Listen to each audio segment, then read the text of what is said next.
Bonjour à toi! Dans cette petite vidéo, laisse-moi te montrer la voix de Astra Lost in Space, Kanata no Astra en VO. Et embarque avec moi vers l'infini et au-delà!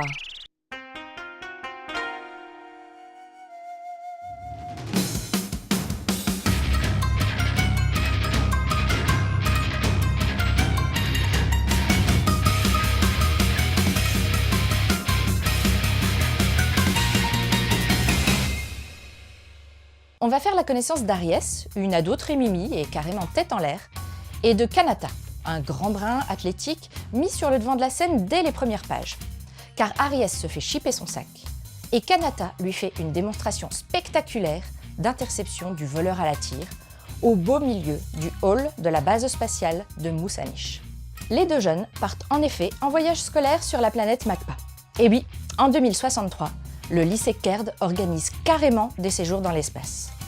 Le concept, 8 élèves, choisis au hasard parmi les effectifs de l'établissement, doivent vivre ensemble et sans adultes pendant 5 jours sur une planète sauvage.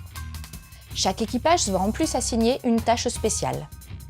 La leur, s'occuper d'un 9e passager, Funicia, la petite sœur d'une des membres de ce groupe. Mais à peine débarqués sur Magpa, notre joyeuse bande se retrouve en présence d'une étrange sphère lumineuse qui les approche, les aspire un à un et les propulse en plein espace à plus de 5000 années-lumière de là, rien que ça.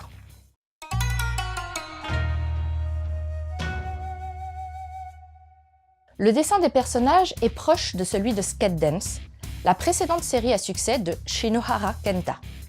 Corps fuselé, poitrine généreuse, visage peu détaillé aux grands yeux, les persos sont charmants et vivants, avec un côté kawaii, mais on peut parfois déplorer un certain manque de nuances dans les expressions.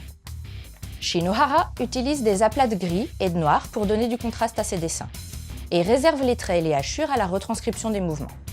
La narration fait plusieurs fois appel à des flashbacks, et le cadre noir des cases devient gris pour les souligner. Les éléments de décor sont peu présents, notamment sur Terre ou à bord des vaisseaux. Pas mal de cases sont même carrément dénuées de fond. Toutefois, sur les exoplanètes, les paysages sont riches et détaillés et permettent de nous immerger dans un univers luxuriant et extraordinaire.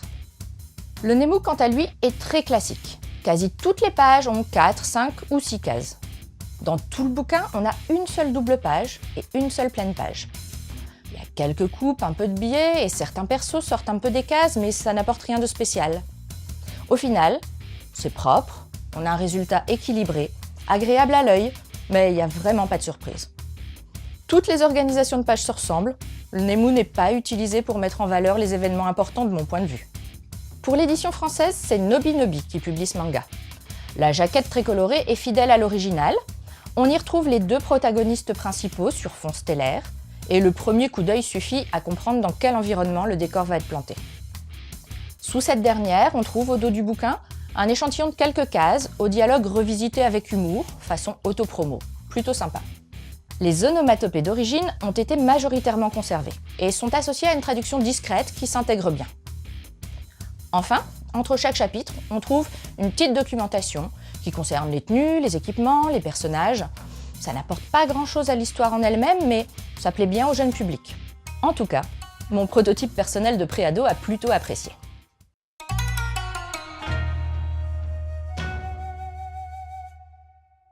Shinohara Kenta a déjà remporté un franc succès avec sa série Skate Dance, un shonen plein d'humour qui a été récompensé par le prix Shogakukan en 2010. Il s'est lancé dans un défi très différent avec Astra Lost in Space. Pari réussi puisqu'il vient de remporter le prix du manga Taisho 2019. Avec cette courte série d'aventures sur fond de science-fiction, il confirme son talent de narrateur.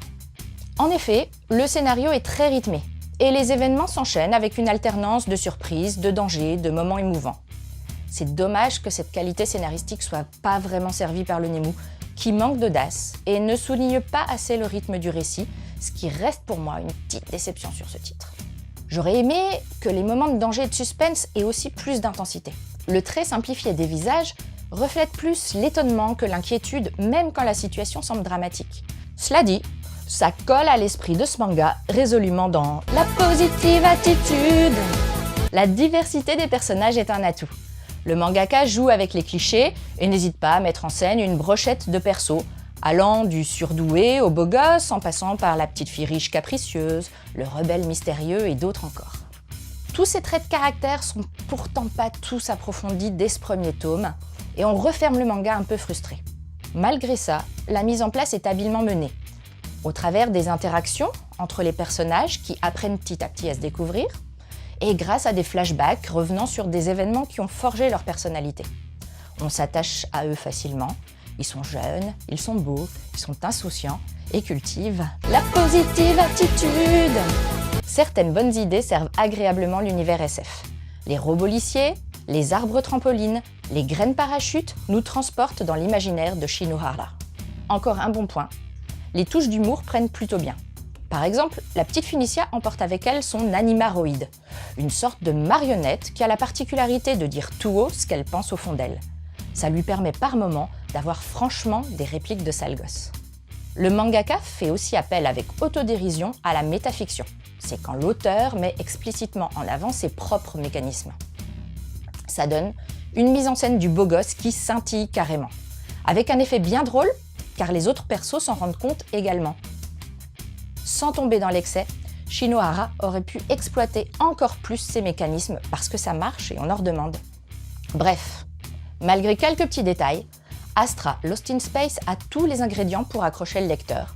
Et ce premier tome qui se termine sur une révélation pleine de suspense donne résolument envie de connaître la suite.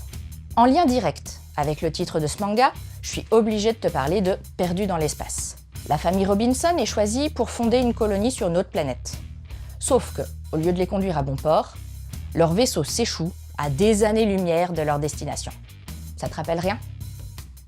Pour la version, t'as le choix entre la série originelle des années 60 ou son remake 2018, ou encore le film avec Matt Leblanc sorti en 98. On est les champions, on est les champions, on est les champions. Côté manga de science-fiction, je te propose Seven Seeds. Avant qu'une pluie de météorites s'abatte sur Terre, des groupes de 7 jeunes sont cryogénisés, à l'insu de leur plein gré, pour préserver l'espèce humaine. Ramenés à la vie après la catastrophe, ils doivent s'adapter au nouveau visage de la planète. L'édition du manga a été abandonnée en France après le 10e tome, mais une série animée est récemment sortie. Enfin, sur le thème de l'espace, tu peux te tourner vers Space Brothers. On suit le destin de Muta, qui veut marcher dans les traces de son petit frère astronaute et intégrer comme lui la prestigieuse JAXA, la NASA japonaise. Voilà, c'était Edaria, j'espère que cette première chronique t'aura plu et surtout, donné envie de lire Astra Lost in Space. Je te laisse et continue de suivre la voie du manga. La positive attitude, la positive attitude, la positive attitude.